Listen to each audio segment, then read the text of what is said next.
সেই আল্লাহ তাআলা এই নিয়ামতের শুকরগুলো আদায় করে। আল্লাহ কিছু কিছু মুসল্লি আছে গত শুক্রবার জুমার নামাজ আদায় করেছে, আজকে শুক্রবার আবার আসবে। আর কিছু কিছু কপাল করা এমনও আছে গত শুক্রবার গেছি, হাত লাগাইছি, আজকে শুক্রবার দাম না, বাসায় চলে যায়। এমন লোক আছে না? আল্লাহ তাআলা তো এদেরকে হেদায়েত দান করে। মরা লাগবে কি লাগবে না? কবর যাওয়া লাগবে কি লাগবে না? ডানে মাটি বামে মাটি নিচে মাটির বিছানা,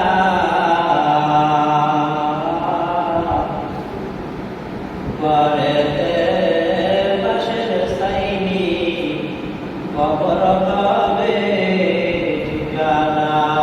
ডানে মাটি বামে মাটি নিচে মাটির বিছানা, উপরেতে বাঁশের ছাইনি কবর হলো ঠিকানা। ওই কবরে যাওয়া লাগবে কি লাগবে? ডানেও মাটি বামেও মাটি নিচে মাটির বিছানা। এই বিছানায় থাকতে হবে, শুইতে হবে। পাশের সামনেটা দেওয়ার পর পুরো কবরটা একটা ঘোর অন্ধকার হয়ে যায়। এই অন্ধকার কবরের ভিতরে আপনি দুনিয়ার লোভ লালসা, ভাই ভাই বন্ধু মহব্বত, এই আসো ভাই আসো আসো কিন্তু দেখবে এটা কিসের মাধ্যমে? মহব্বতের মাধ্যমে। ভাই আসো আসো তাস খেলাই মহব্বতের মাধ্যমে। ভাই আসো গেলে সিগারেট খাই মহব্বতের মাধ্যমে। একজনের অর্ধেক খাইয়া আরেকজনের দেয়, ভাই আমি অর্ধেকটা খাইছি তুমি অর্ধেকটা খাও, আমি দুইটা টান দিয়েছি তুমিও দুইটা টান দাও। এটা হইল মহব্বতের কারণ। কিসের কারণ? মহব্বতের কারণ। এই মহব্বত, এই সমস্ত মানুষ মহব্বতের মাধ্যমে খারাপ যত মহব্বত করবেন, ভালোবাসা দিবেন, এই মহব্বত আপনাকে আমাকে জাহান্নামে নিয়ে যাওয়ার জন্য যথেষ্ট হয়ে যাইবে।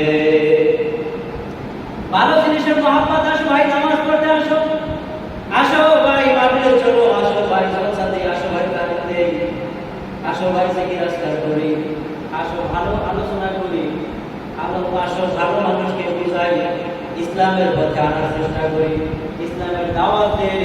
এই ভালো কাজ যারা করবে, এই ভালো কাজের বিনিময় উত্তম হইল এই বান্দার জন্য জান্নাত।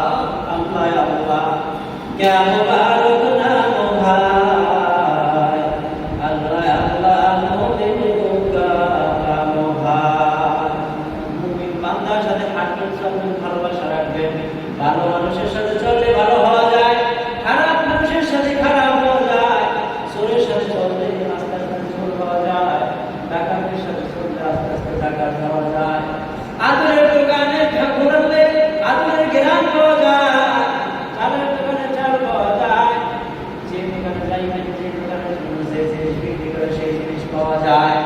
আর মহব্বত ভালোবাসা আল্লাহর সাথে পয়দা করতে হলে আল্লাহ রাসূলের মহব্বত ভালোবাসা আমাদের ভিতরে প্রবেশ করানো দরকার আছে না? না।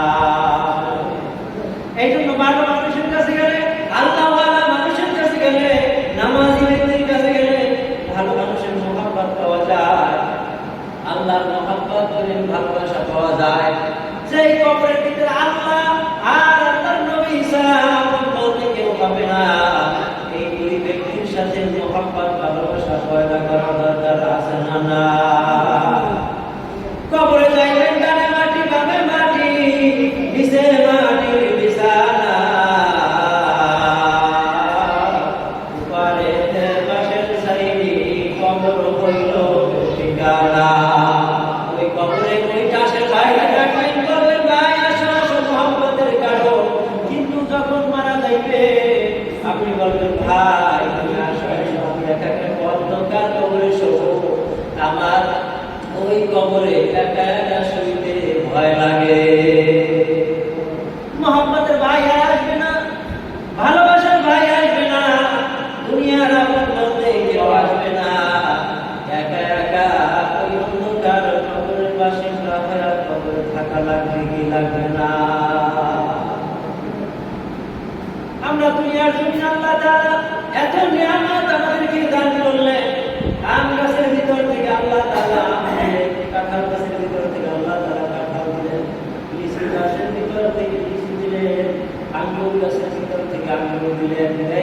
কিনা?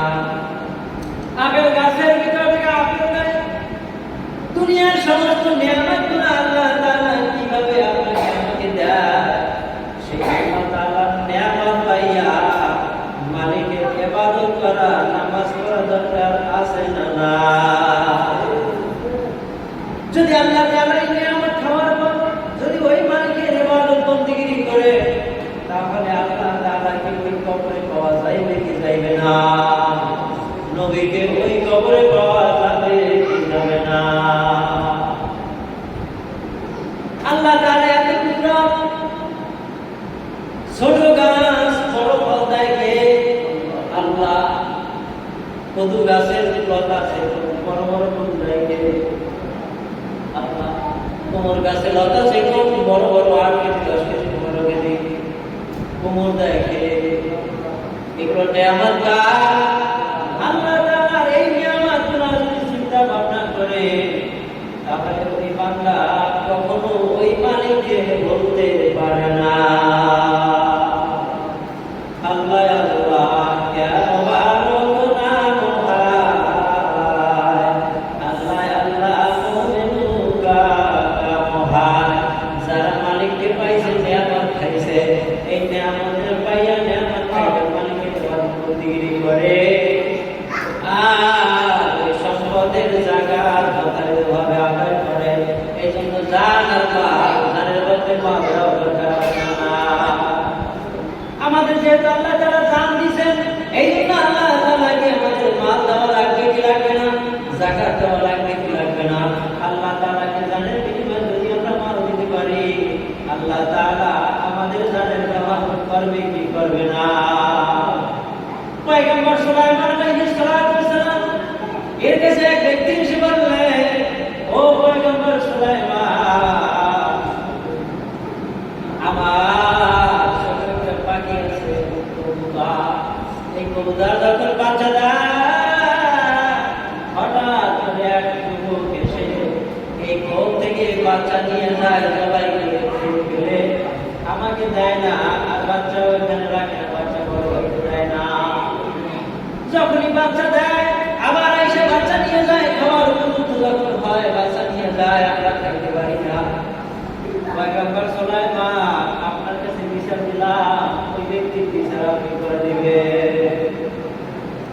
সুলাইমান নবী আলাইহিস সালাম বিচার করে দিবে, ঠিক আছে যাও না, তোমার বাচ্চা আর নিতে পারবে না। এই জন্য পয়গম্বর সুলাইমানের কথা জিন জাতিরা শুনে, পশু পাখিরা শুনে। সুলাইমান নবী আলাইহিস সালাম দুইটা জিন জাতিকে বললেন, ও জিন শোনো, তোমরা দুইটা সাপের রূপ ধারণ করে ওই মহিলার বাসা, ওই পাখির পাশে তোমরা বসে থাকবা, ফ্যান করে বসে থাকবা। যখনই যুবক আসবে বাচ্চা নেওয়ার জন্য, খাওয়ার জন্য, কিন্তু ওই ব্যক্তিকে ফ্যান করে ভয় দেখাবা, কিন্তু দংশন করবা না। যখনই ভয় দেখাবা, ওই ব্যক্তি ভয়তে আর বাচ্চার উপরে আক্রমণ করবে না, তোমার বাচ্চা নিতে পারবে না। এবার তোমার বাচ্চা যুবক বাসার ভিতরে আসলেন, হঠাৎ করে একজন মুসাফির আল্লাহর বান্দার দরজার কাছে এসে বলে, ও ভাই, তোমার মাল দাও, মাল দাও, তোমার জান আমাকে মাল দাও, তোমার জান দরকার, আমার মাল দরকার। ও বান্দা যুবক, আমাকে মাল দিয়ে দাও। ঘরের ভিতরে যত মাল ছিল, কোনো মাল নাই, সব মাল দিয়ে দিয়েছে। কিসের বিনিময় বলেন? জানের বিনিময়। জানের বিনিময় যখন মাল দেয়, তখন ওই জানের জিম্মাদার আল্লাহ হয়ে যায়। পয়গম্বর সুলাইমান আলাইহিস সালাম ওই দুইটি সাপ সুলাইমানের হুকুমে ফ্যান ধরে বসে আছে। আল্লাহর বান্দা যুবক মাল দিয়ে এবার রওনা করলেন, বাচ্চা খাওয়ার উপযুক্ত হয়ে গেছে। বাচ্চা আনার জন্য রওনা করলেন। এবার যখন বাচ্চা আনতে গেছে, এবার ওই দুইটা সাপ ফ্যান ধরে ওই আল্লাহর বান্দা যুবককে ভয় দেখাইতেছে, বাচ্চা দিতে দেবে না, এই জন্য ভয় দেখায়। কিন্তু পয়গম্বর সুলাইমানের হুকুম দংশন করা যাইবে না। আল্লাহর বান্দা যুবক যখন খেয়াল করছে আল্লাহর বান্দা যুবক দুটা সাপ ধরে এমন পাসার মারছে জিনের কোমর ভেঙে গেছে। দুটার দিকে জিনের যখন কোমর ভেঙে যায় এই জিন সাপের সুরা পা দিয়ে বা জিনের সুরা দিয়া পয়গম্বর সুলাইমানের কাছে গিয়ে বলে, ও পয়গম্বর সুলাইমান, আপনি আমাকে সাপের খেয়াল ধরে পাঠাইছেন বাচ্চা হেফাজত করার জন্য, কিন্তু আল্লাহর বান্দা যুবক আমরা খেয়াল করছি ভয় দেখাইছি, কিন্তু আমাদের মাজা কোমর ভেঙে তারপরেও ওই বাচ্চা ওই যুবক নিয়ে গেছে।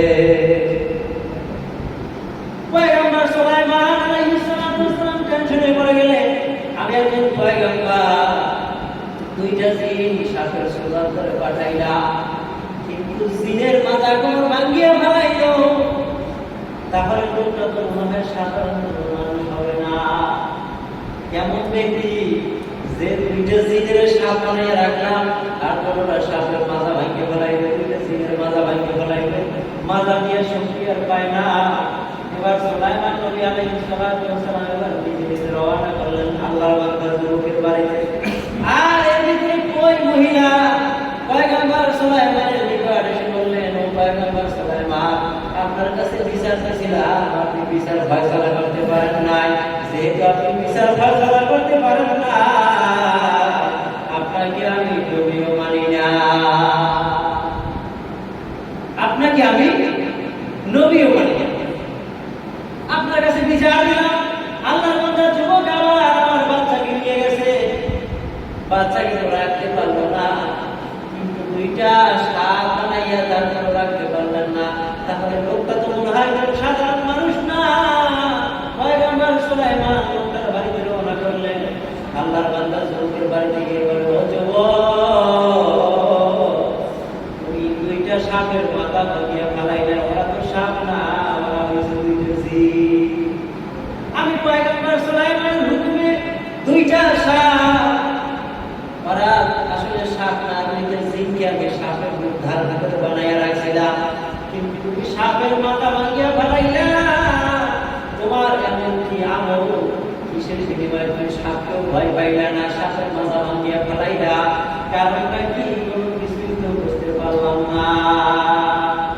ইমাম আউয়ালিন আল আখিরিন বহর সরকার রহমাতাল লিল আলামিন। রাসূল পাক সাল্লাল্লাহু আলাইহি ওয়াসাল্লাম বলেন, প্রত্যেকটা মানুষের 360টা করে জোড়া আছে, এই 360টা জোড়া 360টা সদকা আদায় করে দিতে পারে ওই বান্দার জান এবং মালের হেফাজত করবে স্বয়ং আল্লাহ। জানের ক্ষতি কেউ করতে পারবে না। রাস্তার ভিতরে সাপ থাকলে সাপ আপনাকে ভয় পাইবে, বরং পশুপাখি আপনাকে ভয় পাইবে, কারণ ওই জানের মাল যেহেতু আপনি দিয়ে দিয়েছেন, এই জানের হেফাজতের দায়িত্ব আল্লাহ তাআলা নিজে নিয়ে গেছে। শোনেন, আমি আপনার ওই মাল আনতে যাব, এক মুসাফির আমার বাড়ির দরজায় এসে বললেন, তুমি যে মাল আনতে যাবা, তোমার জানের বিনিময়ে আগে মাল দাও, তোমার জানের হেফাজত করা দরকার আছে। ওই স্থানে দুইটা সাপ খেয়াল করে বসে আছে, তুমি যে ওই মাল থেকে আনতে যাবা, তোমাকে সাপ দংশন করিয়ে মারিয়া বানাইবে। ও আল্লাহর বান্দা যুবক, তোমার যদি জান বাঁচাইতে হয়, কি বাঁচাইতে হয়? তোমার যদি জান বাঁচাইতে হয় তাহলে তোমার মাল দাও, তোমার মাল দাও, তোমার মাল দাও। তুমি যে সাপ ওখানে বিক্রি করে রাখছো, এই সংবাদ পেয়ে আল্লাহ তাআলা ফেরেশতা মানুষের সুরা ধরে মুসাফির বানাইয়া আমার দরজায় পাঠাইয়া দিয়েছে। ঘরের ভিতরে যা আছে ওই সাপ তোমার কোনো ক্ষতি করতে পারবে না, তোমার যা আছে তোমার জানের বিনিময়ে তোমার মাল দিয়া দাও। আমি ঘরের ভিতরে যা ছিল সামানা, সব সামানাগুলো দিয়া দিলাম। এখন বলে, আমি যদি ওই স্থানে গিয়ে মাল আনতে যাই, সাপ কি কোনো আমার জানের ক্ষতি করতে পারবে? এজন্য সাপ কোনো ক্ষতি করতে পারে না। এজন্য আল্লাহ তাআলা সব কিছু বুঝলাম কা বোঝা বড় কঠিন। আল্লাহ তাআলা খেলা বোঝা বড় কঠিন। মাওলা তোমার লীলা খেলা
পিপিলিকা দেখেন, পিপিলিকাও এক মালিকের গোলামি করে।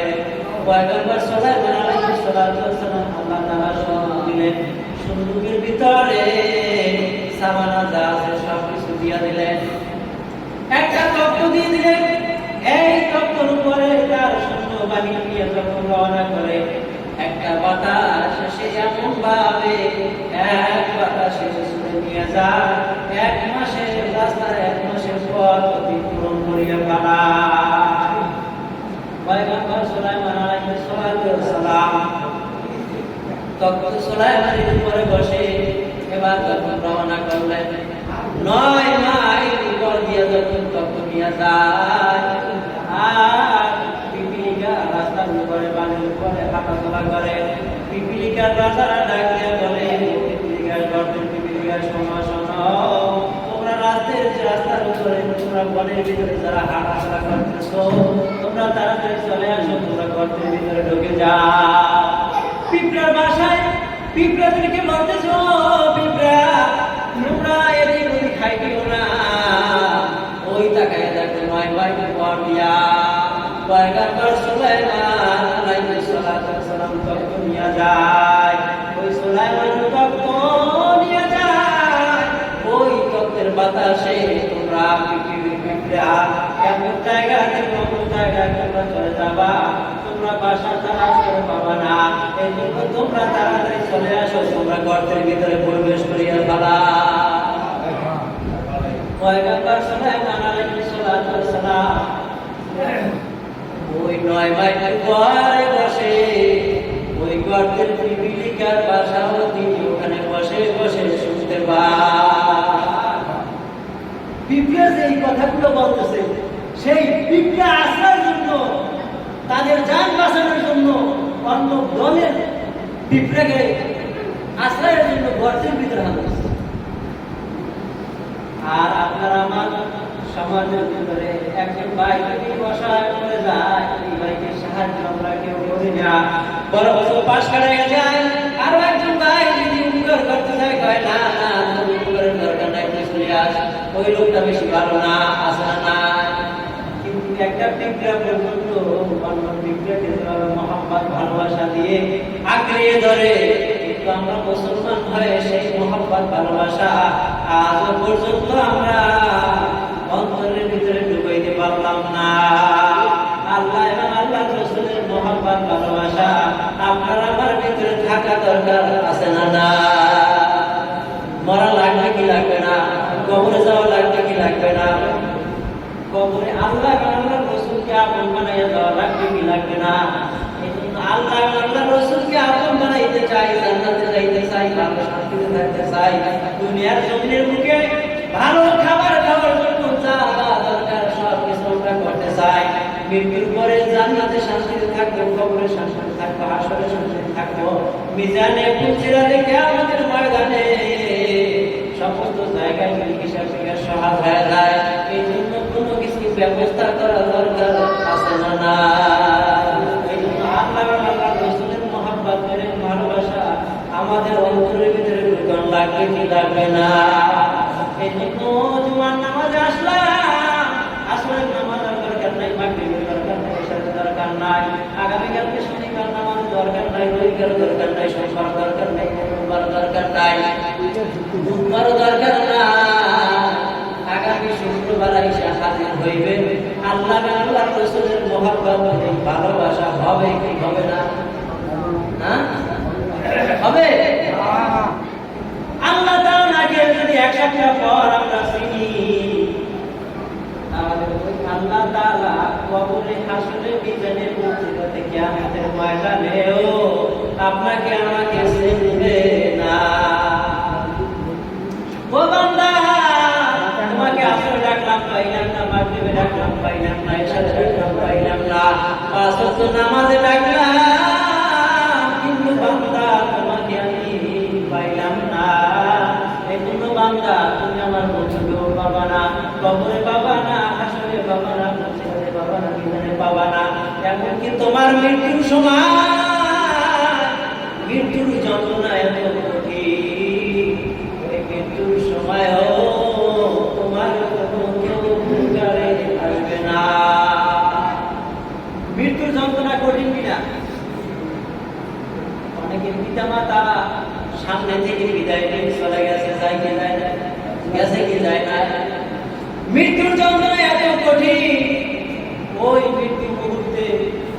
যখন মালাকুল মউত আজরাইল আলাইহিস সালাতু ওয়াস সালাম যখন এসে হাজির হয়ে যায়, রূহটা বেনামাজি 80 জায়গার ভিতরে পালায়ন করে। যখন হাতের ভিতরে যায় হাত শক্তিশালী হয়ে যায়, যখন পায়ের কাছে যায় পা শক্তিশালী হয়ে যায়, যখন মাথার ভিতরে যায় মাথা শক্তিশালী হয়ে যায়, যখন চোখের ভিতরে আসে তখন চোখ শক্তিশালী হয়ে যায়। এই জন্য চোখ তারাইয়ের পরে মৃত্যু ব্যক্তি এমন আছে না?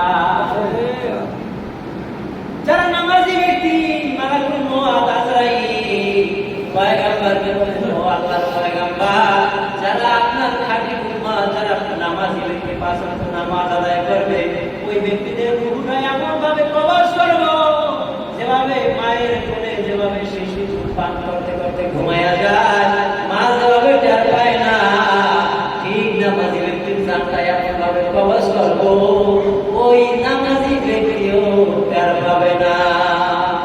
আর বেনামাজিকে যখন জান কবজ করতে আসবো, মৃত্যুর যন্ত্রণা এত কঠিন। একটা জেতা প্রাণীর যখন জেতা অবস্থায় চামড়া খনন করা হয়, যেভাবে ওই জেতা প্রাণীটার কষ্ট হয়, ঠিক রূহটা যখন কবজ করতে আসবে, আপনার আমারও সেইভাবে অবস্থা হবে। এই জন্য কষ্টের যাতনায় মৃত্যু ব্যক্তির পায়খানা পর্যন্ত বের হয়ে যায়, প্রস্রাব পর্যন্ত বের হয়ে যায়। প্রমাণ আছে না? না, মারা গেছে। এই মৃত্যুর যন্ত্রণা এত কঠিন ভয়াবহ, বুকের ভিতরে উতল পাতাল শুরু হয়ে যায়, ঢেউ শুরু হয়ে যায়, কষ্টের জোরে বাথরুম বের হয়ে যায়, পায়খানা প্রস্রাব বের হয়ে যায়, চোখ দুইটা দাঁড়ায় মালাকুল মউত আজরাইলকে দেখে। এই কঠিন ভয়াবহ পরিস্থিতি যখন হবে, তখন আপনার আমার পাশে আপন বলতে কেউ থাকবে না। মৃত্যুর যন্ত্রণা এত কঠিন, বেনামাজির হবে, ওই আল্লাহর বান্দার কবরে কেমন হবে, আসলে কেমন হবে, মিজানে কেমন হবে, মুসিবতে কেমন হবে, মৃত্যুর কথা মনে করলে ওই বান্দার নামাজ কখনো ছাড়তে পারে না। মাগরিবের নামাজের সময় রাখলাম, মুখটা ফিরে আর একদিকে থাকবে, সাথে রাখলাম মুখটা আর একদিকে ফিরে থাকে। তুমি কি মারা যাবে না? তুমি কি কবরে যাবে না? মালাকুল মউত আজরাইল যখন তোমার আমার সামনে আসবে, ঠিক তদ্রুপ তোমার হাতও এমন হবে। গ্যারান্টি আছে না? গ্যারান্টি আছে। বেনামাজির হালত এমন হবে।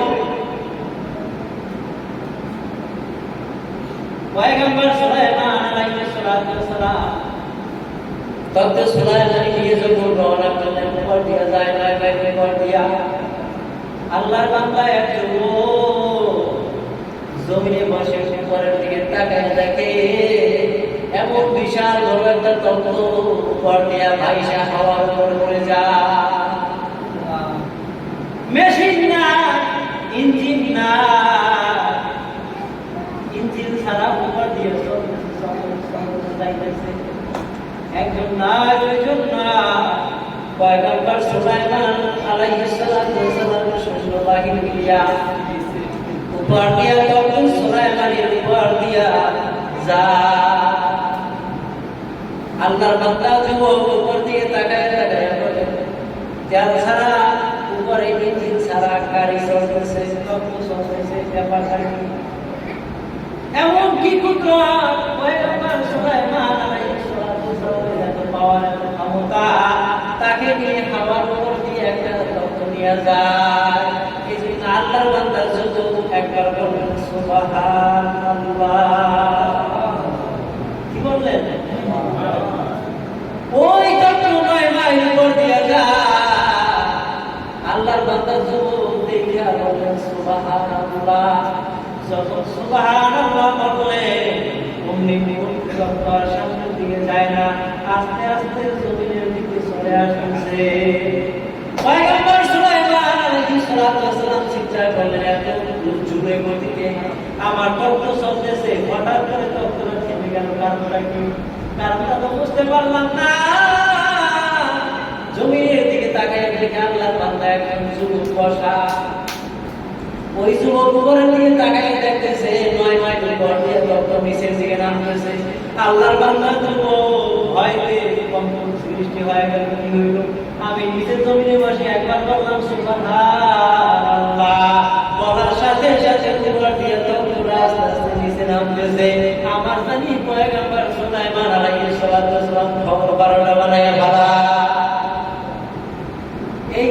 আল্লাহর বান্দা যুবক টেনশন করে গেলেন। আর সুলাইমান আলাইহিস সালাম সংবাদ পাইলেন, ও পয়গম্বর সুলাইমান, আল্লাহর বান্দা যুবক, আপনি তত্ত্ব নিয়ে সৈন্যবাহিনী নিয়ে যান। এই জন্য আল্লাহর বান্দা শুকরিয়া আদায় করে বললেন সুবহানাল্লাহ। এই সুবহানাল্লাহ বলার সঙ্গে সঙ্গে ওই তত্ত্বের গতি থেমে যায়, আর তত্ত্বটা আস্তে আস্তে নিচের দিকে নেমে যায়। যখন নেমে আসলেন, আল্লাহর বান্দা যুবক দৌড়িয়ে পালানোর চেষ্টা করে। খবর আছে পয়গম্বর সুলাইমানের সামনে যদি পড়ে যায়, আমার খবরটা বা খবর বানায় বলে সামনে করা যাবে না। এই জন্য সুলাইমান আলাইহিস সালাম আল্লাহর বান্দার যুবক দেখতেছে দৌড়ায় দৌড়ায়। আল্লাহর বান্দার যুবক তাকে ডাক দিলেন, ও যুবক, তুমি দাঁড়াও দাঁড়াও দাঁড়াও, তুমি দৌড়াও কেন? তুমি দৌড়াও, কি হয়েছে বলো বলো। আল্লাহর বান্দার যুবক বলে, হুজুর, ও পয়গম্বর সুলাইমান, আমার ভুল হয়ে গেছে, ক্ষমা করে দেন। আমি আর জীবনে কোনোদিন সুবহানাল্লাহ বলবো না। ও পয়গম্বর সুলাইমান, আপনি যখন উপর দিয়া তত্ত্ব সুলাইমানি নিয়ে যান, আমি এই নিয়ামত দেখে খুশি হয়ে আমি সুবহানাল্লাহ বলছি। এই সুবহানাল্লাহর জন্য যে আপনার তত্ত্ব বন্ধ হয়ে যাইবে, আমি বাংলা বুঝতে পারি না।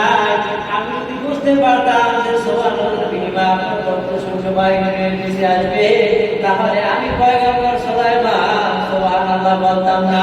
ও পয়গম্বর সুলাইমান, আপনি আমাকে মাফ করে দেন, ক্ষমা করে দেন।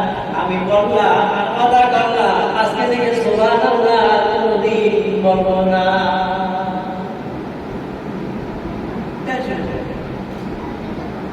ও আল্লাহর বান্দা যুবক, শোনো শোনো, এই সুবহানাল্লাহর এত দাম, এত পাওয়া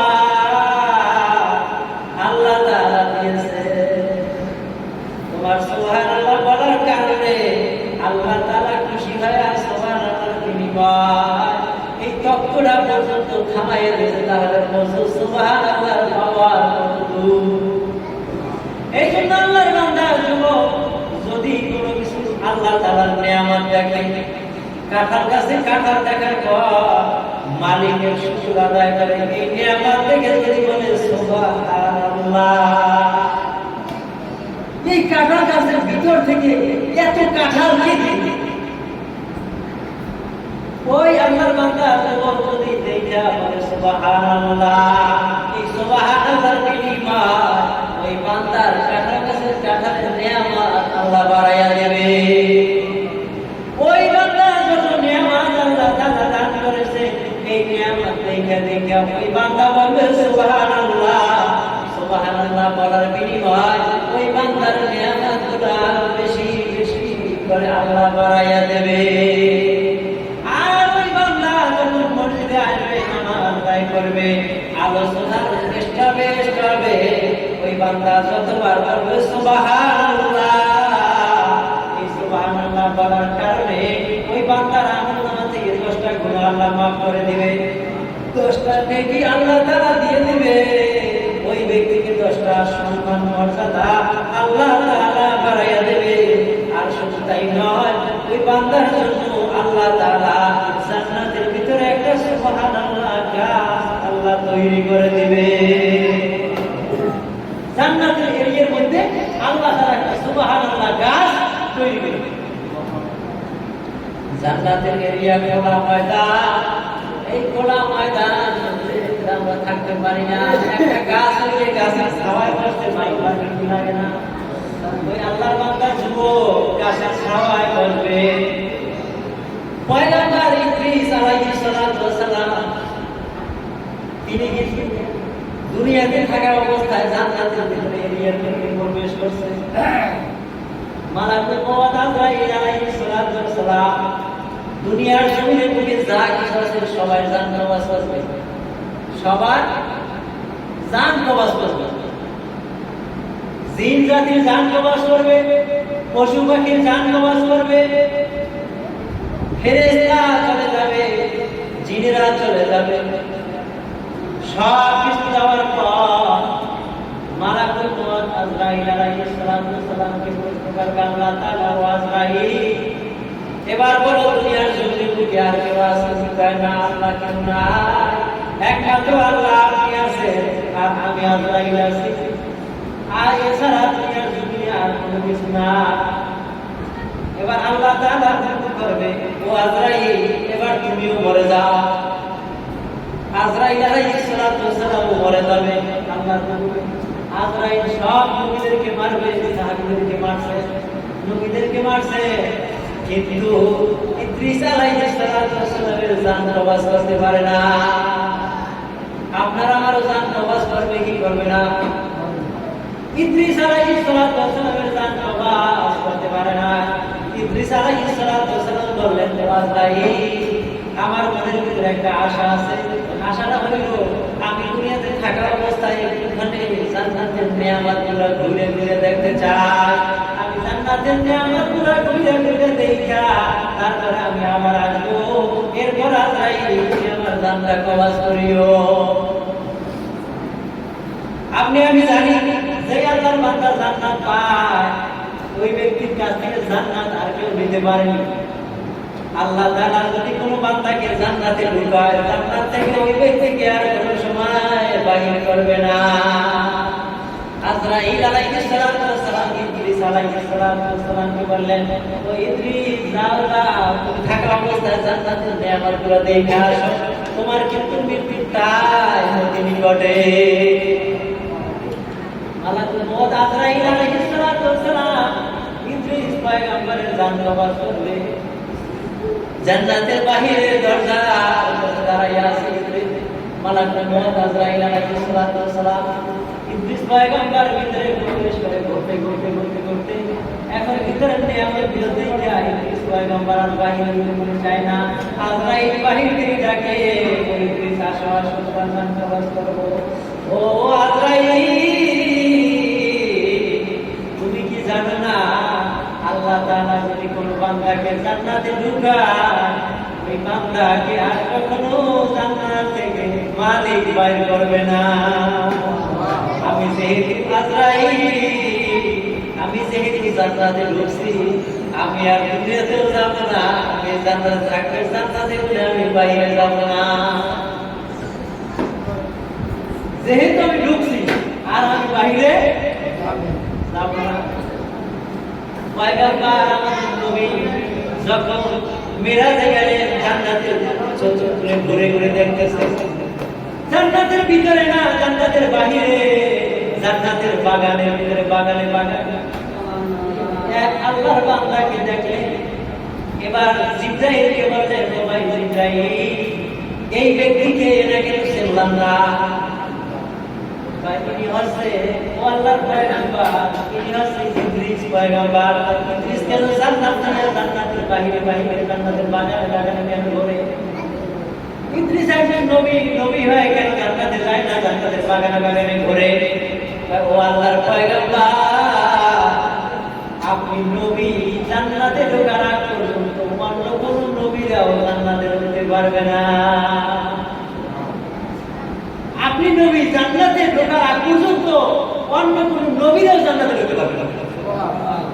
এই জন্য তারা জান্নাতের বাগানে বাগানে শেষ করতেছে। ওই যে জান্নাতের বাগানের ভিতরে যে গাছগুলো